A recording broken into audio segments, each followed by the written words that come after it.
غریب نواز کی محبت میں ہم بیٹھے ہیں. اس غریب نواز کا احسان اتنا بڑا احسان ہے جس کو صبح قیامت تک ہم بھلا نہیں سکتے.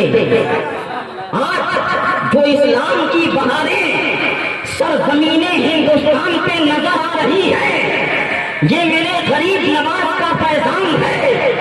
اور میرے غریب نواز کی حکومت کل بھی بھارت کی سرزمین پر قائم تھی، آج بھی قائم ہے اور صبح قیامت تک قائم رہے گی.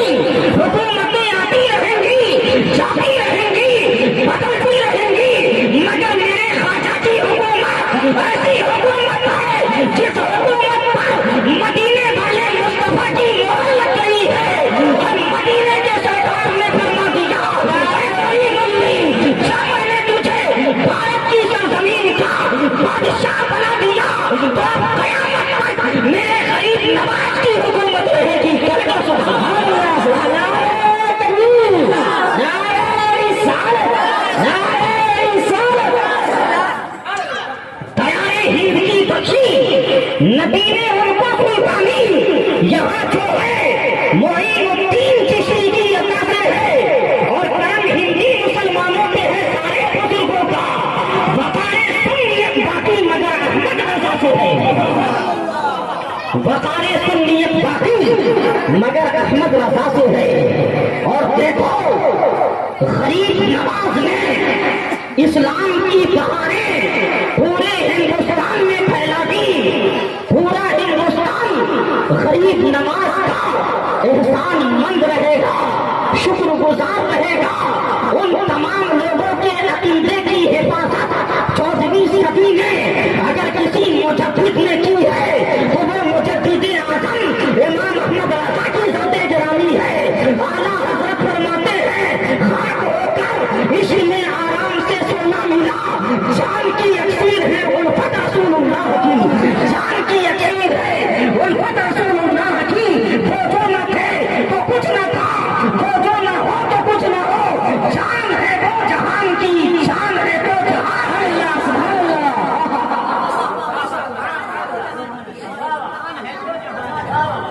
جان ہے وہ جہان کی، جان ہے تو جہان ہے. اور اعلیٰ حضرت فرماتے ہیں، اے میرے آقا حشر تک ڈالیں گے ہم پیدائش مولا کی دھوم، مثل پارس نزد کے قلعے گراتے جائیں گے. خاک ہو جائیں ابو جل کر مگر ہم تو رضا، دم میں جب تک دم ہے ذکر ان کا سنتے جائیں گے.